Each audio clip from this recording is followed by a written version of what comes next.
खनिज एवं धातु किसे कहते हैं? क्या होती है खनिज? इकाई का नाम है खनिज एवं धातु।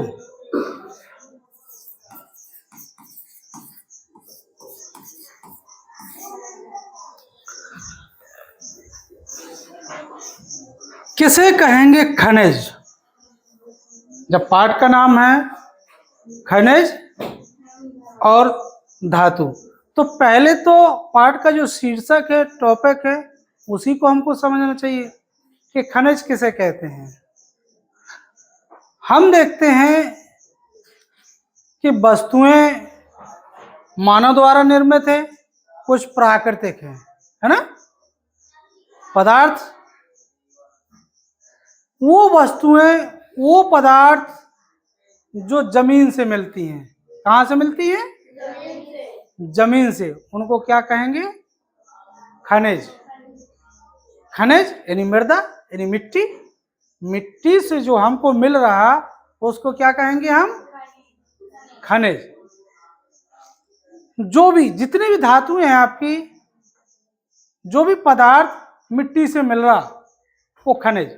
जैसे ये पेन है, अगर हमें मिट्टी से मिल जाए तो हम इसको खनिज कहेंगे, है ना। जो भी हमको वस्तुएं मिट्टी से मिलेंगी वो सभी के सभी क्या होगी? खनिज। धातुएं लोहा, एल्युमिनियम, मैग्नीज, ये कहाँ से मिले हमें? जमीन से मिल रही, मिट्टी से मिल रही। तो मिट्टी से मिलने के कारण हम इसको क्या कहेंगे? खनिज। सिलिकेट है, बालू, कहाँ से मिल रही? खनिज है। खनिज पदार्थ कहेंगे।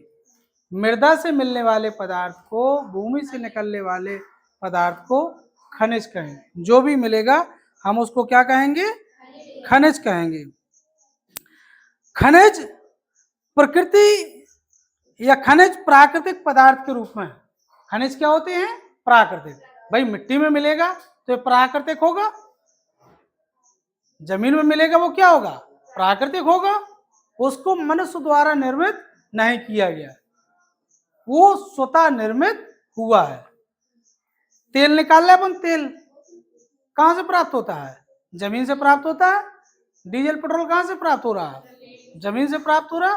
तो क्या है आपका? वो खनिज है ना। खनिज पदार्थ कहलाएगा, इसी कारण उसको क्या कहते हैं? खनिज तेल भी कहते हैं। ये अपन ऐसे कह सकते हैं खनिज के लिए कि जो भूपर्पटी भाग होता है, उस भूपर्पटी भाग पर प्राकृतिक रूप से कार्बनिक और अकार्बनिक यौगिक पाए जाते हैं। उनको हम क्या कहेंगे? खनिज कहेंगे। भूमि का जो ऊपरी भाग होगा, जमीन का ऊपरी भाग, भूपर्पटी भाग, उस पर जो भी हमको कार्बनिक अकार्बनिक पदार्थ मिल रहे हैं उसको क्या कहेंगे हम? खनिज पदार्थ कहेंगे। खनिज पदार्थ एक होता अयस्क। अयस्क क्या होता है? अयस्क का मतलब होता है कि सभी धातुएं खनिजों के रूप में पाई जाती हैं। लोहा, एल्युमिनियम, कॉपर, ये कहां से? मिट्टी से प्राप्त हो रहे, खनिज से प्राप्त हो रहे। तो ये धातुएं कई रूपों में होती हैं। मिट्टी में धातुएं कई रूप में हैं। जैसे आपका एल्युमिनियम है, बॉक्साइट के रूप में होगा। तांबा है, क्यूप्रस ऑक्साइड के रूप में मिलेगा। यानी सभी धातुएं सल्फाइड, कार्बोनेट, ऑक्साइड के रूप में उपस्थित होती हैं। तो जिस रूप से अधिक मात्रा में धातु को प्राप्त कर लेते हैं उसको क्या कहेंगे? अयस्क कहेंगे। थोड़ी देर के लिए मान के चलें आप, जैसे कि हमको लोहा के अयस्क मिले, हेमेटाइट, मैग्नेटाइट, लोहा के कोई अयस्क मिले, और ये हम थोड़ी देर के मान लें कि ये अयस्क है। दो गोले हम एक अयस्क के रूप में मानते हैं, तो ये भी अयस्क है, ये भी अयस्क है। इसमें से किससे कम खर्चे में जल्दी अधिक मात्रा में लोहा प्राप्त कर लें? इन दो में से जिससे लोहा जल्दी प्राप्त हो जाएगा उसको क्या कहेंगे हम? अयस्क कहेंगे। यानी अयस्क की परिभाषा के लिए हम कह सकते हैं वे खनिज, यानी धातुएं कई रूपों में हैं, लेकिन कई रूपों में से उस रूप को हम अयस्क कहेंगे जिस रूप से अधिक मात्रा में धातु प्राप्त हो जाएगी, उसको क्या कहेंगे हम? अयस्क। जैसे हमने बता दिया कि लोहा मान चलो यहां भी है यहां भी है, अब दो रूप में हो गए हैं, तो दो रूप में किससे अधिक, अगर हम इससे अधिक मात्रा में लोहा प्राप्त कर रहे हैं Fe प्राप्त कर रहे हैं, तो ये हमारा क्या कहलाएगा? ये अयस्क कहलाएगा। क्या कहलाएगा? अयस्क। जबकि ये दोनों खनिज हैं, ये दोनों क्या है? खनिज। खनिज दोनों हैं, लेकिन अयस्क कौन कहलाएगा? जिससे अधिक मात्रा में हम लोहा प्राप्त कर रहे हैं उसको अयस्क कहेंगे। इसीलिए हम ये भी कह सकते हैं कि सारे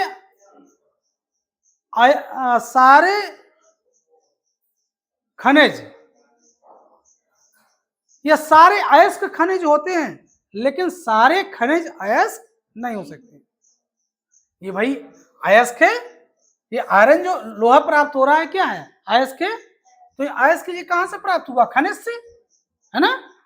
तो सारे अयस्क खनिज हो सकते हैं, लेकिन सारे खनिज अयस्क नहीं हो सकते।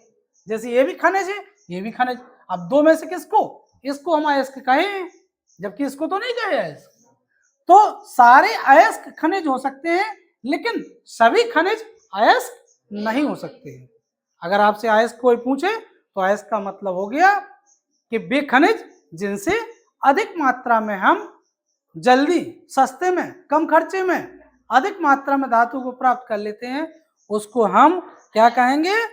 अयस्क कहेंगे। ठीक है, आगे देखेंगे आप अयस्क के लिए। जैसे मैग्नीशियम है, मैग्नीशियम का अयस्क है मैग्नेसाइट। अयस्क में अधिक मात्रा में कार्बोनेट होता है। जिंक है, लेड है, जिंक का अयस्क है कैलेमाइल। यानी कह सकते हैं कि जिंक को अधिक मात्रा में कैलेमाइन से प्राप्त कर लेते हैं। आयरन है, आयरन को हम हेमेटाइट से प्राप्त कर सकते हैं। आयरन का अयस्क क्या होता है? हेमेटाइट। यानी जितना भी आयरन होगा वो आयरन हम किससे प्राप्त करेंगे? Haematite, Fe2O3। सबसे ज्यादा लोहा हम हेमेटाइट से प्राप्त करते हैं। जो एल्युमिनियम है वो किससे प्राप्त करते हैं? बॉक्साइट से। बॉक्साइट का Al2O3 इंटू 2H2O। जितना का जितना हम एल्युमिनियम प्राप्त कर रहे हैं वो सारा का सारा एल्युमिनियम बॉक्साइट से, ये एल्युमिनियम का अयस्क है, इससे प्राप्त करते हैं। कैल्शियम जिप्सम से प्राप्त करते हैं। सिल्वर आर्जेंटाइट से प्राप्त करते हैं। ये अयस्क होते हैं सभी धातु जिनसे हम प्राप्त करते हैं। अब बात आती है कि जो धातुएं होती हैं, भारत में खनिज कहाँ कौन पाया जाता है? जैसे लोहा, लोहे का अयस्क क्या है? हेमेटाइट। यानी लोहा कहाँ से प्राप्त कर रहे हैं? हेमेटाइट अयस्क से प्राप्त कर रहे हैं। लोहे के अयस्क हैं हेमेटाइट, मैग्नेटाइट, आयरन सल्फेट, लेकिन सबसे ज्यादा लोहा कहाँ से प्राप्त होता है? हेमेटाइट। और यह कहाँ पाया जाए? बिहार, उड़ीसा, मध्य प्रदेश, कर्नाटक, छत्तीसगढ़, इस मिट्टी में ये पाया जाता है हेमेटाइट, लोहे का अयस्क। तांबा यानी कॉपर, कॉपर कहाँ पाया जाए? मध्य प्रदेश, राजस्थान, बिहार, इसमें आपका क्या पाया जाएगा? तांबा।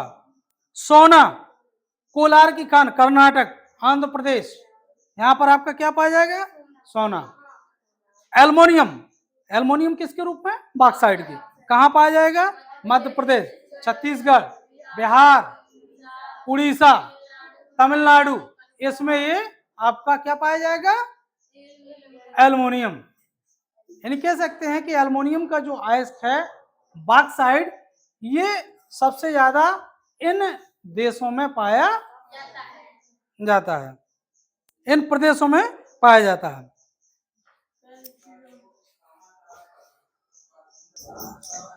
अब अयस्क से जो धातु प्राप्त हो गई है, खनिज, खनिज से अयस्क निकला और अयस्क से आपने धातु प्राप्त कर ली। तो धातुओं के कुछ गुण होते हैं, अधातु और धातुओं के गुण होते हैं। क्या गुण होते हैं धातु और अधातु के, वो देखेंगे। पहला गुण है कठोरता। क्या होता है? कठोरता। यानी आप देखेंगे कि जितनी भी धातुएं होंगी वो कठोर होंगी। कठोर कैसे पता चलेगा? अपन दबाएंगे और यदि दबाने पर वो नहीं दब रही तो क्या होगी? कठोर। उसी को अपन ठोस कहते हैं, है ना। सभी धातुएं कैसी होती हैं? कठोर। दबाने पर वो दबती नहीं है, कठोर होती हैं। दूसरा है चमक। धातुओं में क्या होती है? चमक होती है, शाइनिंग होती है। जितनी भी धातुएं होंगी वो चमकती हैं, चमक होती। विशेष प्रकार का उनमें रंग होता है और चमक के कारण धातुओं से आभूषण, सजावट की सामग्री या वस्तुएं बनाई जाती हैं। अधातुएं धातुओं के समान चमकीली नहीं होती हैं। जो धातु होगी वो ज्यादा चमक होगी, अधातुओं में कोई चमक नहीं होती है। इसी तरह आप वो भी कह सकते हैं कि कठोर धातुएं कठोर होंगी, लेकिन अधातुओं में कठोरता का गुण नहीं होता है।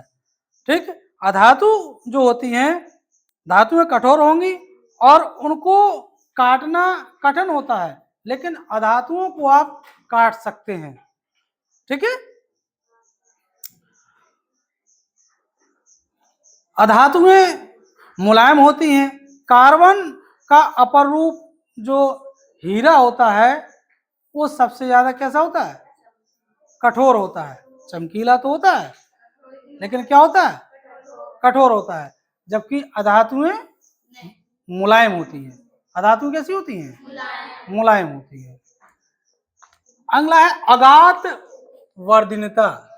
तीन क्या है? तीसरा नंबर है आघात। अब आप आघात से ही समझ जाएंगे। आघात वर्धनीयता, आघात वर्धनीयता क्या होती है? आघात वर्धनीयता का मतलब है कि धातुओं को क्या करें हम? पीटें।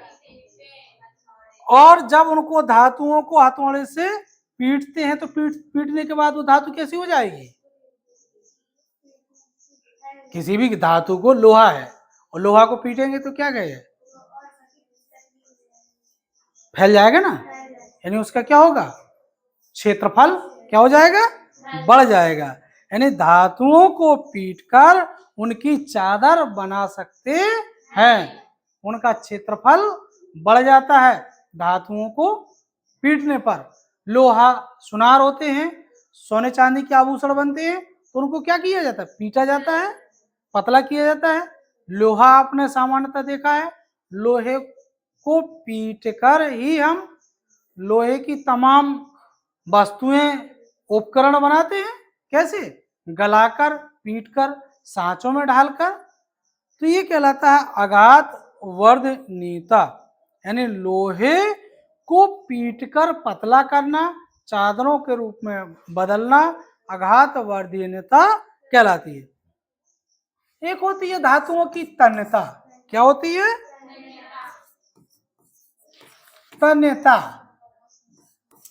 तन्यता क्या होती है? तन्यता का मतलब होता है कि धातुओं को, जैसे तांबा, एल्युमिनियम, आयरन, इनको हम पीट कर तार के रूप में लंबा कर दें, तार के रूप में परिवर्तित कर देते हैं, लंबा कर देते हैं, तो तार के रूप में बदलना ही तन्यता। अधातुओं को हम, अधातु में तन्यता का गुण नहीं होता है। अधातुओं को पीटकर तार के रूप में नहीं बदला जा सकता है, अधातुओं की चादर नहीं बनाई जा सकती है, अधातुओं को पीट नहीं सकते हैं, जबकि धातुओं को क्या कर सकते हैं आप, पीट का चादर बना सकते हैं। ठीक है। और धातुओं की तन्यता का गुण होता है, धातुओं को जब आप पीटते हैं तो ये इसके तार बना सकते हैं। क्या बना सकते हैं? तार। ठीक है, ये हो जाएगा आपका तन्यता। एक और महत्वपूर्ण गुण है धातुओं का चालकता। क्या होता है? चालकता। क्या होती है चालकता? चालकता का मतलब होता है कि इसमें विद्युत धारा को प्रवाहित किया जा सकता है। यह विद्युत के कैसे होते हैं? सुचालक। धातुएं कैसी होती हैं? सुचालक, यानी इसमें आवेश को प्रवाहित किया जा सकता है, यानी इसमें धातुओं में विद्युत धारा को प्रवाहित किया जा सकता है, जबकि अधातुओं में विद्युत धारा को प्रवाहित नहीं किया जा सकता है। यह धातुओं का एक विशेष गुण होता है। तो इस तरह से आप धातुओं के भौतिक गुणों को जानेंगे। जिस तरह से भौतिक गुण हैं उसी तरह से धातुओं के रासायनिक गुण भी होते हैं। अब देखेंगे आप धातुओं के रासायनिक गुण। प्रकृति में पाई जाने वाली धातुएं, जितनी भी धातु होंगी, सभी की सभी धातुएं ऑक्सीजन से क्रिया करती हैं तो ऑक्साइड बनाती हैं। प्रकृति में जो भी धातुएं हैं वो क्रिया करके यदि ऑक्सीजन से क्रिया कर रही है तो वो ऑक्साइड बनाती है। जैसे सोडियम Na, अगर Na की क्रिया ऑक्सीजन से कराते हैं O2 तो ये 2Na2O सोडियम ऑक्साइड क्या बनाएगी? ये सोडियम। ऑक्सीजन से कोई भी धातु, अब सोडियम की जगह कोई भी धातु हो सकती है, कैल्शियम, मैग्नीशियम, आयरन, कोई भी धातु है। जितनी भी धातु होगी, कॉमन लाइन हो गई है कि जितनी भी धातुएं हैं सभी धातुएं ऑक्सीजन से अगर क्रिया कर रही हैं, O2 से क्रिया कर रही हैं, तो सभी धातुएं ऑक्सीजन से क्रिया करके निश्चित है कि धातुओं के ऑक्साइड बनाएंगी। जो धातु लेंगे उसी का यहाँ पर ऑक्साइड बन जाएगा। तो आपको याद रखना है कि धातुएं ऑक्सीजन से क्रिया करके धातु ऑक्साइड बनाती है। दूसरा है आपका जल से क्रिया। जितनी भी धातुएं हैं वो जल से क्रिया करके धातु ऑक्साइड और हाइड्रोजन गैस बनाती हैं।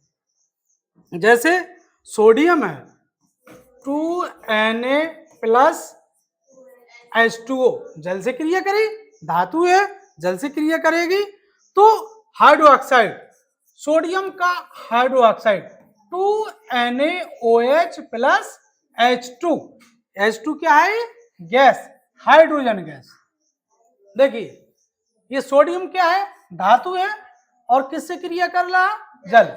यानी हम कह सकते हैं कि जो जल है, किसी भी धातु, जल H2O, किसी भी धातु, कोई भी धातु है, किसी भी धातु से जब क्रिया करेगा तो वो सोडियम हाइड्रोक्साइड लवण और आपका हाइड्रोजन गैस, निश्चित है कि धातु जल से क्रिया करेगी तो वो हाइड्रोजन गैस बनाएगी।